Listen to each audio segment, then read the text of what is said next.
ब्रह्मा जी के 5 सिरों का रहस्य केवल पुराणों या धार्मिक कथाओं का हिस्सा नहीं है, बल्कि यह वैदिक सृष्टि विज्ञान के सबसे पुराने सिद्धांतों में से एक है, जो ब्रह्मांड की रचना, दिशातंत्र और चेतना के विकास को समझने का आधार प्रदान करता है। वैदिक ग्रंथ बताते हैं कि प्रारंभ में सृष्टि पूर्णतः निराकार, निर्विकल्प और शून्य जैसी अवस्था में थी, जिसे हिरण्यगर्भ कहा गया। इसी हिरण्यगर्भ से उत्पन्न हुए वे ब्रह्मा, जिन्हें सृजन का कार्य प्रदान किया गया।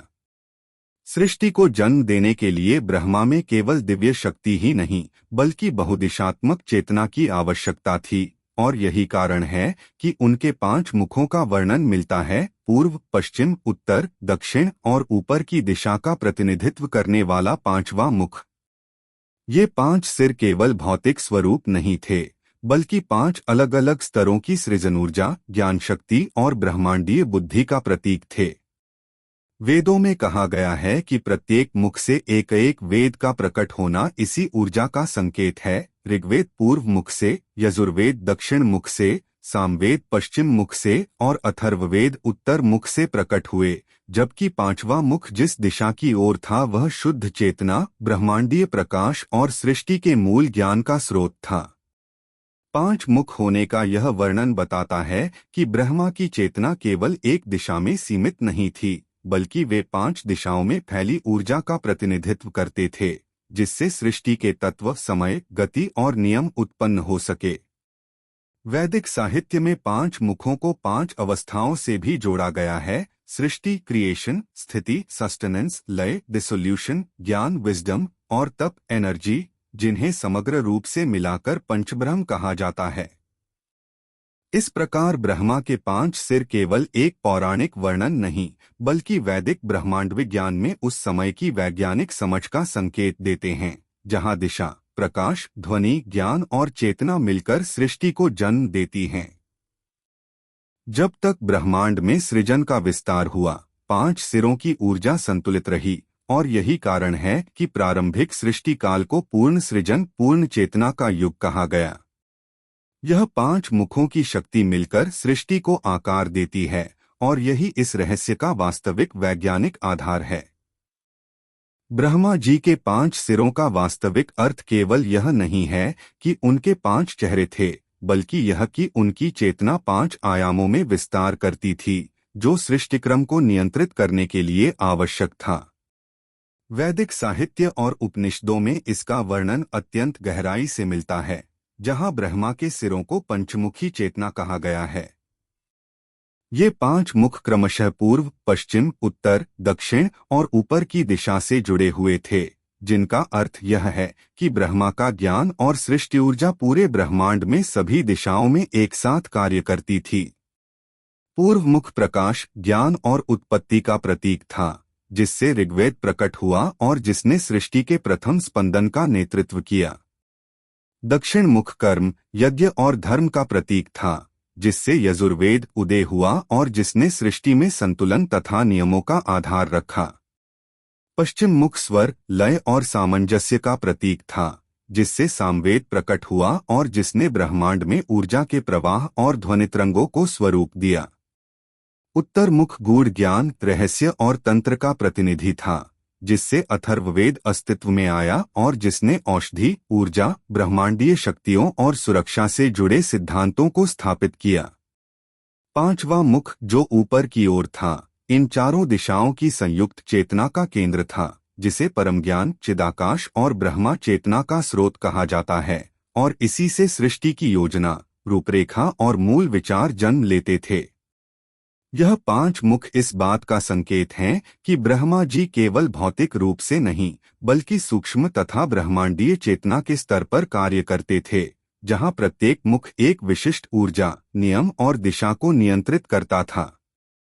वैदिक दार्शनिक इसे पंचब्रह्म तत्व कहते हैं: सृष्टि, क्रिएशन, स्थिति, ऑर्डर, संहार, ट्रांसफॉर्मेशन, तिरोभाव, कॉन्सीलमेंट और अनुग्रह, ब्लेसिंग, जो मिलकर ब्रह्मांड को गतिशील बनाए रखते हैं।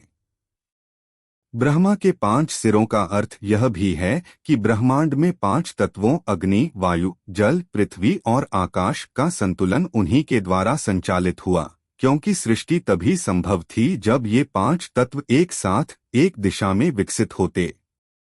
इसीलिए 5 सिरों को केवल चेहरे नहीं बल्कि 5 चेतनात्मक चक्र कहा गया है, जो सृष्टि को दिशा देते हैं। इसलिए ब्रह्मा के 5 मुख किसी काल्पनिक कथा का हिस्सा नहीं बल्कि वैदिक सृष्टि विज्ञान का वह गहन सिद्धांत है जो बताता है कि सृष्टि कैसे विचार, शक्ति, दिशा और नियमों के माध्यम से आकार लेती है।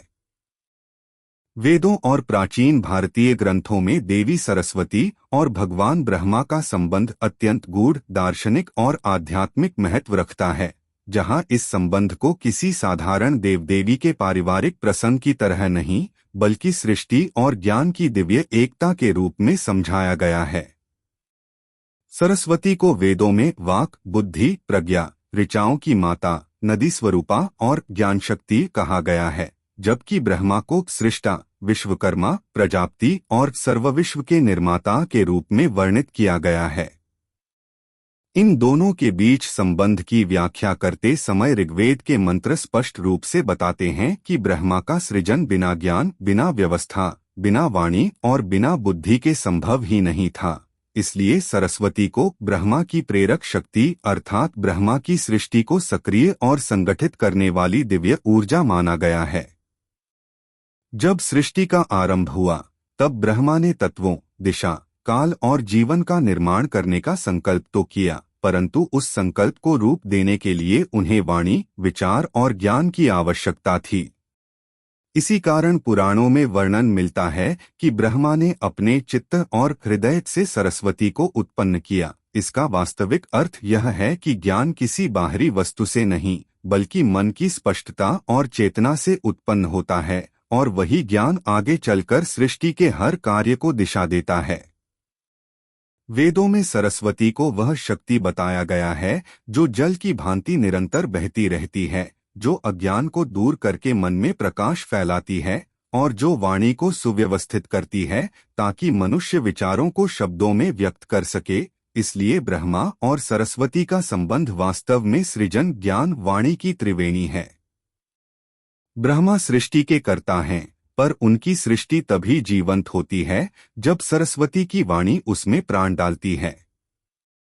वेदों में ऐसा कहीं नहीं कहा गया कि ब्रह्मा और सरस्वती का संबंध किसी सांसारिक रिश्ते की तरह है, बल्कि यह कहा गया है कि ज्ञान ही सृष्टि का प्रथम आधार है और उस ज्ञान की अधिष्ठात्री सरस्वती हैं, जो ब्रह्मा को विश्व को आकार देने के लिए योग्य बनाती हैं। यह भी उल्लेख मिलता है कि सरस्वती वह दिव्य प्रेरणा हैं जिनके बिना वेद प्रकट नहीं होते, यज्ञ सफल नहीं होते, विचार प्रवाहित नहीं होते और ब्रह्मा का सृजन अधूरा रह जाता। इसलिए दोनों का संबंध वस्तुतः सृजनकर्ता और सृजन की बुद्धि का संबंध है, जैसे दीपक और प्रकाश, सूर्य और उसकी किरणें, नदी और उसका प्रवाह। वेदों का संदेश है कि यदि ब्रह्मा रूप देने की क्षमता है तो सरस्वती वह बौद्धिक संरचना है जो उस रूप को अर्थ, नियम और शक्ति देती है। अतः इस संबंध को किसी मानव जैसे रिश्ते में बांधना वेदों की भावना के विरुद्ध है। वास्तविक अर्थ यह है कि ब्रह्मा और सरस्वती मिलकर यह प्रतीक हैं कि हर सृष्टि, हर रचना, हर विचार तब तक अधूरा है जब तक उसमें ज्ञान, वाणी, बुद्धि और सत्य का प्रकाश न हो। पुराणों में वर्णित ब्रह्मा के अहंकार का प्रसंग हिंदू दर्शन में एक अत्यंत महत्वपूर्ण और गहन संदेश लिए हुए है, क्योंकि यह दिखाता है कि सृष्टि के निर्माता तक में अहंकार का उदय कैसे संभव है और यह भी कि ब्रह्मांड का नियम किसी भी रूप में अहंकार को स्वीकार नहीं करता, चाहे वह देवताओं में क्यों न उत्पन्न हो जाए। पुराणों में बताया गया है कि जब सृष्टि की रचना पूरी हुई, दिशाएं व्यवस्थित हुईं, लोकों का निर्माण हुआ, देवी देवताओं का स्थापन हुआ और ब्रह्मा की कृति वैभवशाली रूप ले चुकी थी, तब एक क्षण ऐसा आया जब ब्रह्मा ने स्वयं को इस विशाल ब्रह्मांड का संपूर्ण स्वामी मान लिया। उन्होंने सोचा कि मेरे बिना यह सृष्टि संभव नहीं, और यह विचार धीरे धीरे एक सूक्ष्म अहंकार में बदलने लगा। यह अहंकार साधारण नहीं था, यह उस शक्ति से उत्पन्न हुआ जो सृजनकर्ता होने पर स्वाभाविक रूप से मन में उपजती है। परंतु पुराणों ने इसे एक चेतावनी के रूप में दर्शाया है कि जिस कार्य का श्रेय तुम स्वयं को दे रहे हो वह वास्तव में ब्रह्मा स्वरूप की शक्ति का अंश है, तुम केवल उसका माध्यम हो। ब्रह्मा को जब 4 सिर मिले वह सृष्टि के चारों दिशाओं का प्रतिनिधित्व करते थे, परंतु कुछ उल्लेखों के अनुसार 5वां सिर तब प्रकट हुआ जब ब्रह्मा ने स्वयं को ब्रह्मांड का सबसे श्रेष्ठ, सर्वोच्च और दूसरा किसी का न होने वाला निर्माता समझना शुरू किया। ब्रह्मा ने अपनी सृष्टि पर गर्व करते हुए स्वयं को सर्वोपरि माना और धीरे धीरे यह अहंकार इतना बढ़ गया कि उन्होंने दूसरे देवों को भी अपनी कृति के प्रति सम्मान दिखाने का आदेश सा दे डाला। पुराण स्पष्ट कहते हैं कि यह अहंकार ब्रह्मा के भीतर तब और प्रबल हुआ जब उन्होंने सृष्टि की देवी शक्ति सरस्वती की महत्ता को भी अपने से नीचे आंकना शुरू किया, मानो ज्ञान उनकी रचना का एक छोटा हिस्सा हो, जबकि वास्तविकता यह थी कि वही ज्ञान सृष्टि की संपूर्ण रचना की आधारशिला था। ब्रह्मा के भीतर यह भ्रम उत्पन्न हो गया कि वे ही एकमात्र सृजनकर्ता हैं, जबकि वे भूल गए कि सृष्टि की ऊर्जा, शक्ति और चेतना का मूल स्रोत ब्रह्मा ही है, जो निराकार और अनंत है।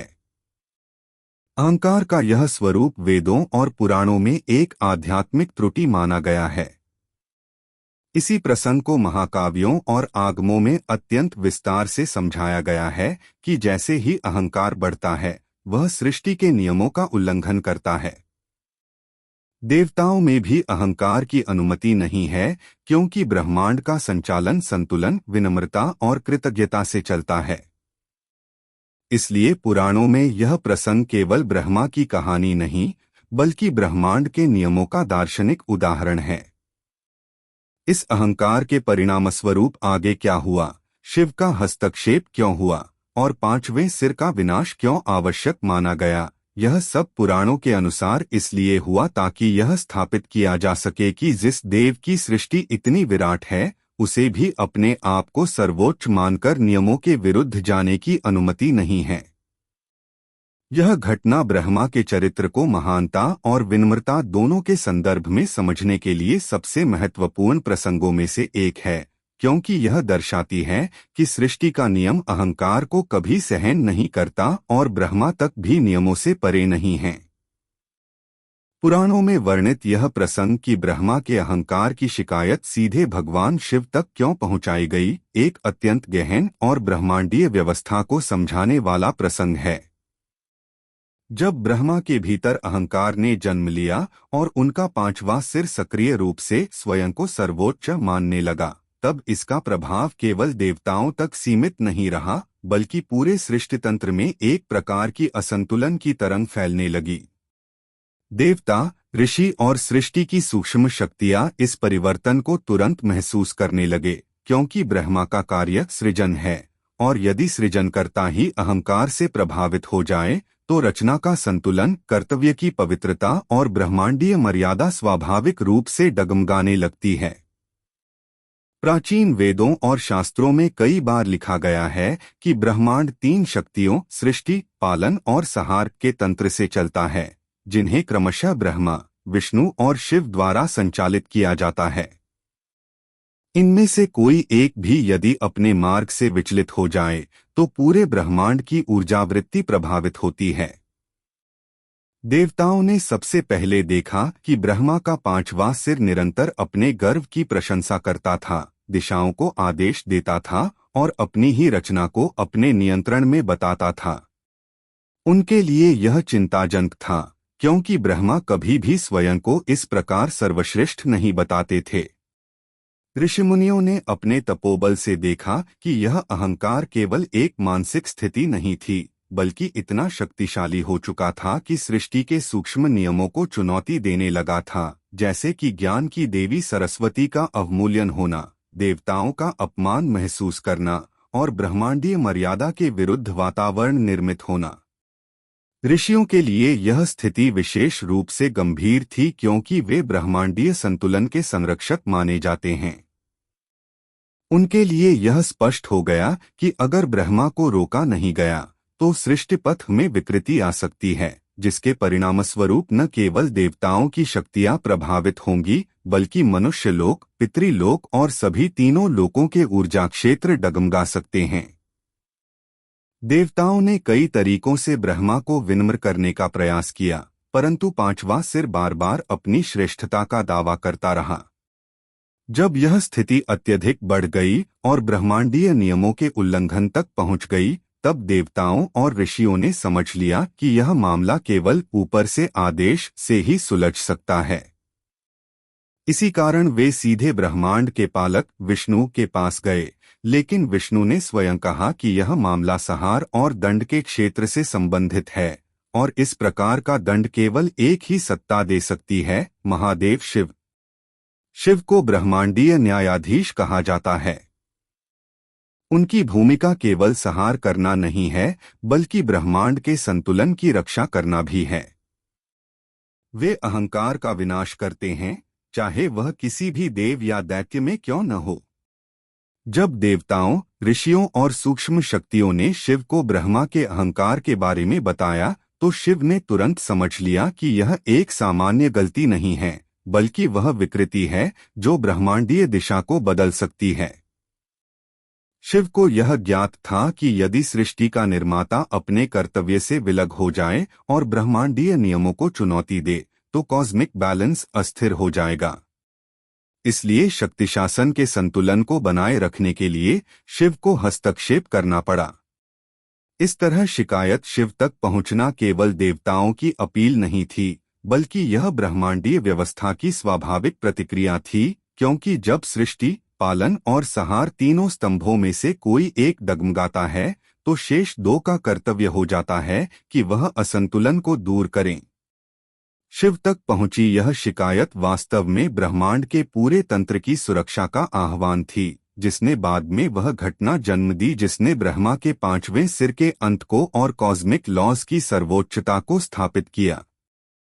पुराणों में वर्णित वह क्षण जब भगवान शिव ने ब्रह्मा के अहंकार के कारण हस्तक्षेप किया, वास्तव में ब्रह्मांडीय नियमों, दैवीय संतुलन और धर्म के उच्चतम सिद्धांतों को समझाने वाला अत्यंत गहन प्रसंग है। यह घटना केवल क्रोध का परिणाम नहीं थी बल्कि उस कौपिक ऊर्जा का दार्शनिक प्रतीक थी जो ब्रह्मांड में तब प्रवाहित होती है जब कोई भी देव, दानव, मानव या महाशक्ति अपने निर्धारित धर्म, कर्तव्य और मर्यादा से विचलित हो जाती है। जब ब्रह्मा के भीतर अहंकार का विस्तार बढ़ता गया, विशेषकर पांचवें सिर के प्रकट होने के बाद, तो यह केवल एक भावना नहीं रही, वह एक ऊर्जा विकृति बन गई जिसने सृष्टि के नियमों को चुनौती देना शुरू कर दिया। पांचवा सिर लगातार अपनी महानता का गुणगान करता, अन्य दिशाओं और देवताओं को तुच्छ बताता और कभी-कभी तो ऐसी बातें भी कहता जो ब्रह्मांड के संचालन तंत्र के विरुद्ध थीं। ब्रह्मा का अहंकार इस स्तर तक बढ़ गया कि वह सृष्टि का स्वामी स्वयं को कहने लगा, जबकि वेदों के अनुसार सृष्टि की वास्तविक शक्ति निराकार ब्रह्मा है और ब्रह्मा केवल उस शक्ति के प्रतिनिधि तथा कर्ता हैं। जब सृष्टि का निर्माता ही अपनी भूमिका भूल जाए और अपनी शक्ति को व्यक्तिगत स्वामित्व का प्रतीक मानने लगे तो ब्रह्मांडीय धाराएं अपने आप असंतुलित होने लगती हैं। ऋषियों, देवताओं और सूक्ष्म ऊर्जा देवियों ने महसूस किया कि यह अहंकार विनाशकारी रूप ले चुका है। उन्होंने शिव के पास जाकर बताया कि यदि ब्रह्मा को अब नहीं रोका गया तो सृष्टि में तथाकथित कर्तव्य विराम हो सकता है, अर्थात सृष्टि की रचना दूषित हो सकती है, जीवों के कर्मचक्र पर असर पड़ सकता है, देवताओं की शक्तियां असंतुलित हो सकती हैं और समग्र ब्रह्मांड में विकृति फैल सकती है। यह स्थिति इतनी गहरी थी कि विष्णु तक ने हस्तक्षेप से परहेज किया, क्योंकि यह मामला सृष्टि कर्तव्य के दुरुपयोग और अहंकार दंड का था जो शिव के अधिकार क्षेत्र में आता है। शिव ब्रह्मांड में नीतिरक्षक और अहंकार विनाशक कहे गए हैं। उनका क्रोध कभी व्यक्तिगत नहीं होता, वह केवल तब प्रकट होता है जब कॉस्मिक बैलेंस को खतरा होता है। जब शिव ने ब्रह्मा के पांचवें सिर में व्याप्त अहंकार को देखा तो उन्होंने समझ लिया कि उस सिर का अस्तित्व ही ब्रह्मांडीय व्यवस्था पर बोझ बन चुका है। पांचवां सिर ब्रह्मा के अन्य 4 सिरों की तरह सृजन, ज्ञान और दिशा का प्रतीक नहीं था। वह केवल अहंकार, अभिमान और आत्ममहिमा का प्रतीक बन चुका था। शास्त्रों में कहा गया है कि जब कोई तत्व विनाशकारी ऊर्जा उत्पन्न करता है तो शिव उसका संहार करते हैं ताकि सृष्टि अपने आरंभिक सिद्धांतों पर चलती रहे। इस स्थिति में शिव के हस्तक्षेप का मतलब केवल दंड देना नहीं था, बल्कि यह सुनिश्चित करना था कि सृष्टि करने वाला किसी भी स्तर पर नियमों से ऊपर न हो जाए। शिव ने अपने क्रोध को उस 5वें सिर की ओर केंद्रित किया, जिसे पुराणों में कपटहंकार और विकृत ज्ञान का प्रतीक कहा गया है। और यही कारण था कि उन्होंने 5वें सिर का विनाश किया, क्योंकि वह सिर वास्तविक ज्ञान नहीं बल्कि भ्रमित श्रेष्ठता का प्रतिनिधित्व कर रहा था। शिव के इस हस्तक्षेप ने ब्रह्मांड को पुनः संतुलित किया और यह घोषित कर दिया कि चाहे कोई देव कितना भी महान क्यों न हो, वह कॉस्मिक लॉज से ऊपर नहीं हो सकता। शिव का क्रोध वैसा ही था जैसा आग अशुद्धता को जलाकर शुद्ध करती है। यह पवित्र क्रोध था, एक ऐसी ब्रह्मांडीय शक्ति जो संतुलन और सत्य की रक्षा के लिए आवश्यक थी। इस घटना ने यह भी स्थापित कर दिया कि ब्रह्मा, विष्णु और शिव की त्रिमूर्ति में हर शक्ति का अपना क्षेत्र, मर्यादा और नियम है, और जो भी उस सीमा को पार करता है, ब्रह्मांड स्वयं हस्तक्षेप करता है। इस प्रकार महादेव का हस्तक्षेप पूरे सृष्टि तंत्र की सुरक्षा का निर्णय था, न कि किसी व्यक्तिगत आक्रोश का परिणाम। पुराणों में वर्णित पंचमुखी ब्रह्मा के एक मुख के विनाश का प्रसंग हिंदू दर्शन, ब्रह्मांडीय नियम और दैवीय अनुशासन के सबसे महत्वपूर्ण उदाहरणों में से एक माना जाता है। यह घटना केवल एक देवता द्वारा दूसरे देवता को दंडित करने की कथा नहीं है, बल्कि यह दर्शाती है कि त्रिमूर्ति ब्रह्मा, विष्णु और शिव के बीच संतुलन किस प्रकार ब्रह्मांड की आधारशिला है, और जब यह संतुलन किसी भी कारण से डगमगाता है तो ब्रह्मांड स्वयं उसे पुनः स्थापित करने के लिए हस्तक्षेप करता है। पंचमुखी ब्रह्मा का 5वां मुख पुराणों के अनुसार एक विशेष अवस्था में उत्पन्न हुआ था, जब ब्रह्मा की चेतना में अहंकार, आत्म प्रशंसा और श्रेष्ठता का भाव अत्यधिक बढ़ गया था।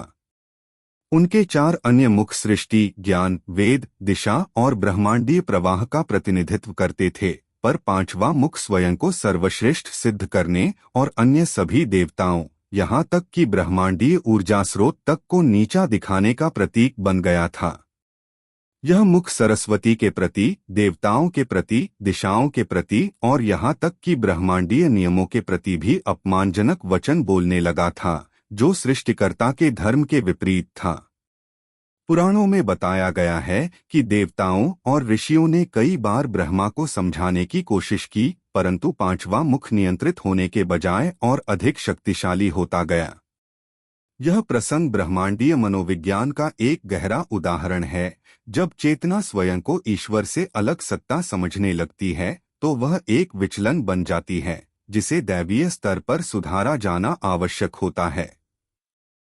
विष्णु ने भी स्थिति को देखते हुए कहा कि यह मामला अहंकार संहार का है और इस क्षेत्र में केवल महादेव ही हस्तक्षेप कर सकते हैं, क्योंकि शिव ब्रह्मांड के कर्मफल नियम और संतुलन की अंतिम सीमा के संरक्षक हैं। जब शिव ब्रह्मलोक पहुंचे तो उन्होंने देखा कि 5वां मुख लगातार अपने अहंकार को प्रकट कर रहा है और ब्रह्मा के अन्य मुख भी इस विकृति से प्रभावित होने लगे थे। 5वां मुख सूक्ष्म ऊर्जा को दूषित कर रहा था और यदि यह जारी रहता तो ज्ञान, सृष्टि और दिशाक्रम पर बुरा प्रभाव पड़ता। शिव ने अपने तपोबल और दिव्य दृष्टि से समझ लिया कि 5वां सिर अब ज्ञान का प्रतीक नहीं रहा, बल्कि विकृत चेतना और अहंकार का केंद्र बन चुका है, जिसका विनाश आवश्यक था। शास्त्रों में कहा गया है कि शिव का त्रिशूल केवल शरीर नहीं काटता, वह चेतना की अशुद्धि, ऊर्जा की विकृति और अहंकार की गांठ को भेदता है। जब शिव ने 5वां मुख काटा तो वह केवल एक भौतिक क्रिया नहीं थी, बल्कि एक ब्रह्मांडीय शुद्धिकरण था। इस घटना के बाद ब्रह्मा के भीतर विनम्रता का पुनर्जागरण हुआ और उन्होंने स्वीकार किया कि सृष्टि, ज्ञान और ब्रह्मांडीय नियम उनके नहीं बल्कि निराकार ब्रह्मा की देन हैं और वे केवल उसका उपकरण हैं। यही कारण है कि आज भी ब्रह्मा को 4 मुखों वाला दर्शाया जाता है। 5वां मुख कभी वापस नहीं आया, क्योंकि वह विनम्रता का प्रतीक बनने के बजाय अहंकार का प्रतीक बन गया था। यही पुराणों का वास्तविक संदेश है कि चाहे सत्ता कितनी भी ऊंची क्यों न हो, ब्रह्मांडीय नियम हर शक्ति को नियंत्रित करते हैं, और यदि कोई उन नियमों को चुनौती देता है तो संहार शक्ति शिव हस्तक्षेप कर संतुलन को पुनः स्थापित करती है। इस प्रसंग को दैवीय दंड के रूप में नहीं बल्कि विश्वधर्म की रक्षा के रूप में समझना अधिक उचित है, क्योंकि इसका उद्देश्य यह स्थापित करना है कि सृजनकर्ता भी नियति और नियमों से ऊपर नहीं हो सकता। ब्रह्मा के 5वें सिर के कटने के बाद क्या बदला, यह समझने के लिए हमें यह जानना आवश्यक है कि यह घटना केवल एक दंड नहीं थी बल्कि एक ब्रह्मांडीय सुधार, कॉस्मिक करेक्शन था।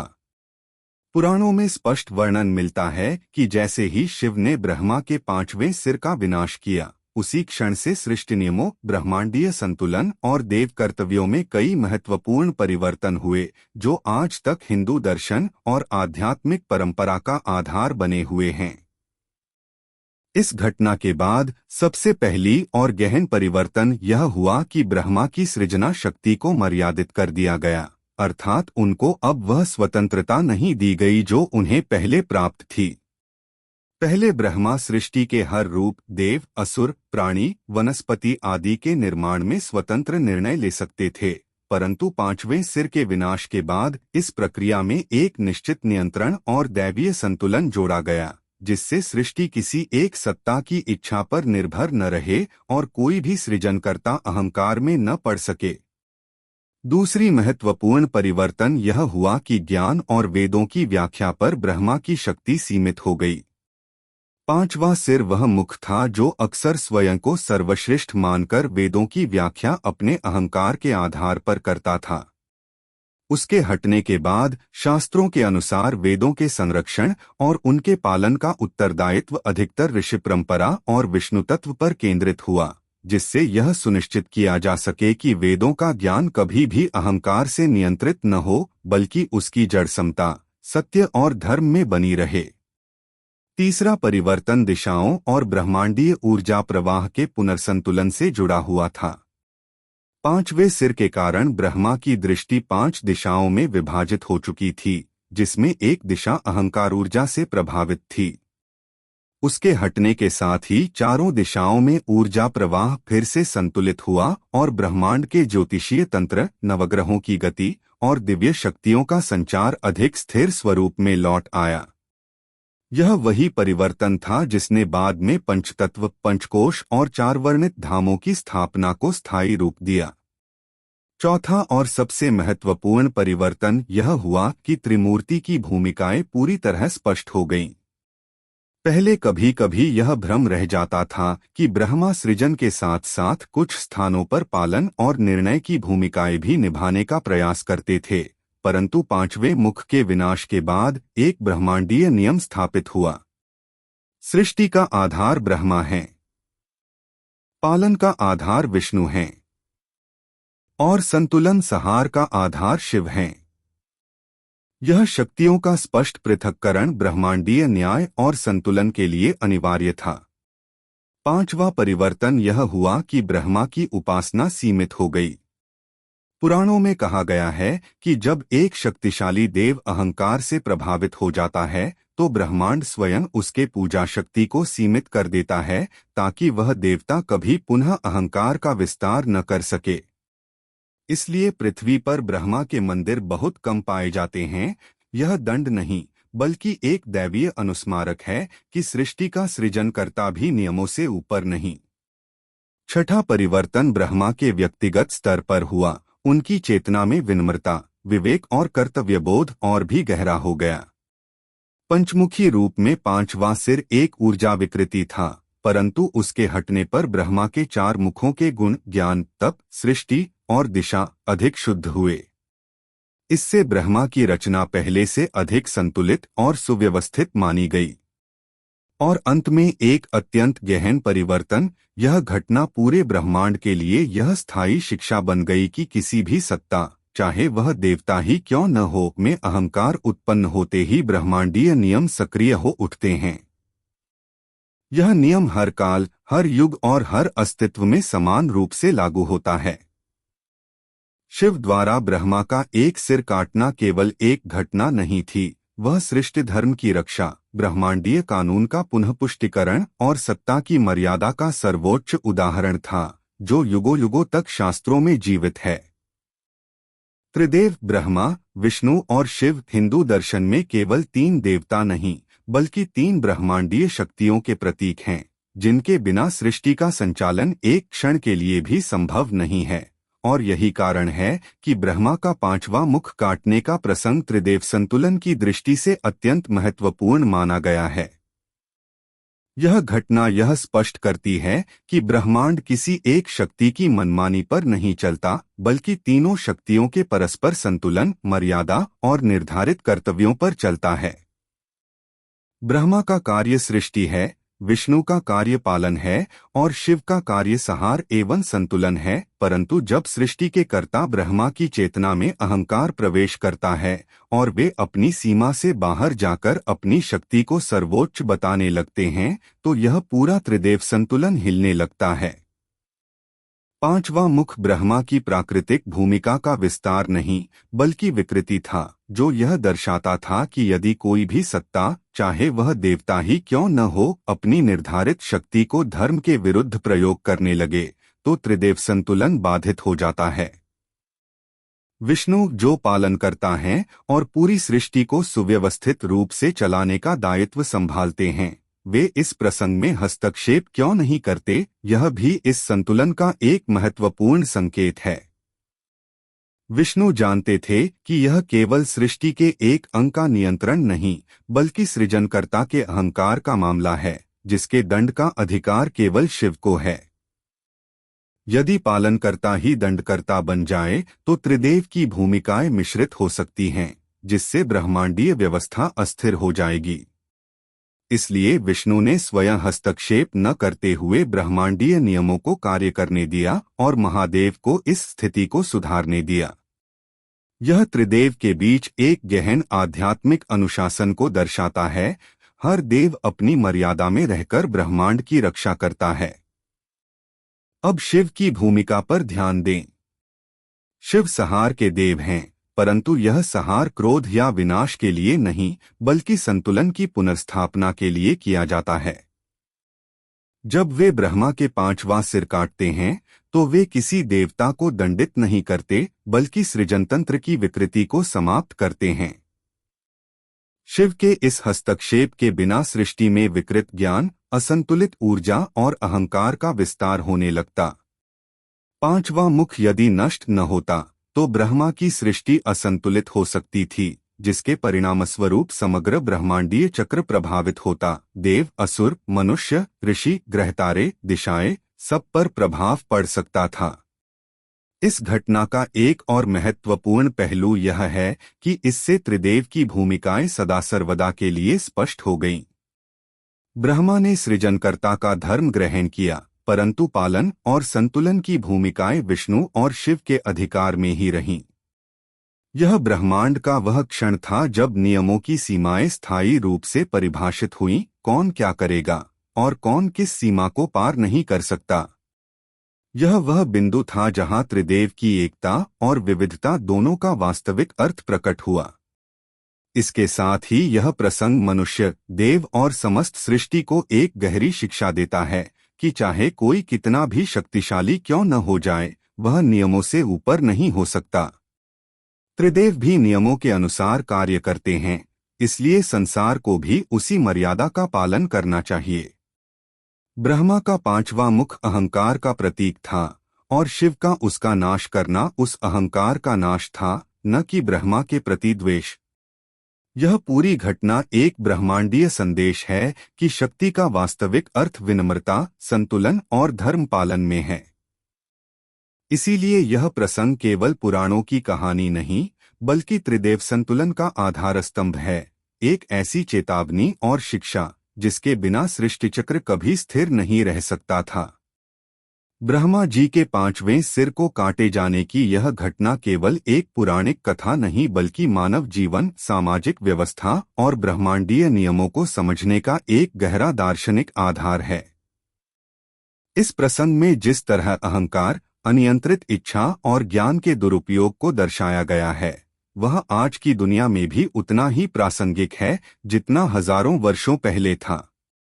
ब्रह्मा जी सृष्टि के अधिष्ठाता थे, यानी ज्ञान, रचना और दिशाओं के प्रतीक, लेकिन जब किसी के पास अत्यधिक शक्ति, ज्ञान या अधिकार होता है तो उसके भीतर एक सूक्ष्म अहंकार जन्म ले सकता है, जिसे मनुष्य अक्सर पहचान नहीं पाता। इस कथा में ब्रह्मा के 5वें मुख से उपजा अहंकार इस बात का प्रतीक है कि जब मन या बुद्धि दिशाविहीन हो जाए, जब व्यक्ति खुद को नियमों से ऊपर समझने लगे, जब ज्ञान विनम्रता के बजाय दंभ पैदा करने लगे, तब ब्रह्मांडीय संतुलन बिगड़ने लगता है। आधुनिक जीवन में भी ऐसा ही होता है, चाहे राजनीति हो, विज्ञान हो, शक्ति हो, प्रतिष्ठा हो या व्यक्तिगत जीवन। जब भी मनुष्य अपनी सीमाएं भूलकर मैं ही सर्वोच्च हूँ जैसा भाव रखता है, तब समाज, परिवार और व्यक्तिगत जीवन में असंतुलन पैदा होता है। शिव द्वारा ब्रह्मा के 5वें मुख को काटना इस बात का दार्शनिक प्रतीक है कि ब्रह्मांड में कोई भी इतना शक्तिशाली नहीं कि वह नियमों से ऊपर हो जाए। आज की दुनिया में यह संदेश अत्यंत महत्वपूर्ण है, क्योंकि मनुष्य तकनीक, विज्ञान और शक्ति के माध्यम से अभूतपूर्व ऊंचाइयों पर पहुंच चुका है, लेकिन उसके साथ साथ नैतिक संतुलन, भावनात्मक अनुशासन और मन की पवित्रता भी बची रहनी चाहिए। शिव का रूप शांत है, लेकिन जब संतुलन बिगड़ता है तब वही शिव काल बनकर अनुशासन स्थापित करते हैं। यह हमें याद दिलाता है कि चाहे हम कितने भी विकसित, बुद्धिमान या सफल क्यों न बन जाएं, ईमानदारी, विनम्रता और नियंत्रण में रहना आवश्यक है। ब्रह्मा का एक सिर कटना इस बात का प्रतीक है कि ज्ञान का उपयोग केवल निर्माण के लिए हो, विनाशकारी इच्छाओं के लिए नहीं।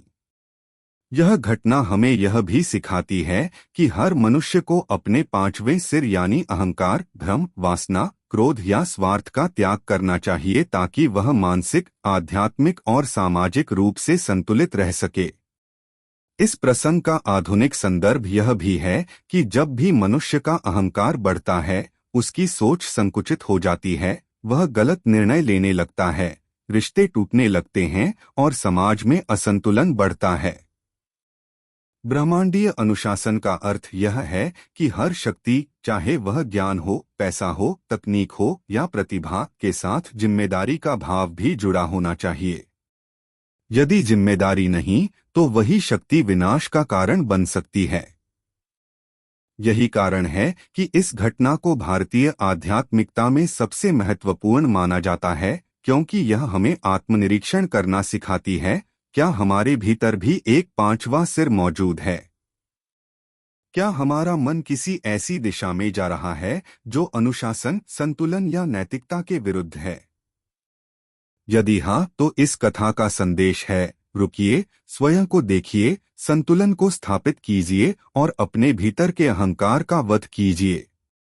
इस प्रकार ब्रह्मा और शिव का यह प्रसंग आज के समय में आत्मज्ञान, विनम्रता और ब्रह्मांडीय अनुशासन की सबसे गहरी शिक्षा देता है।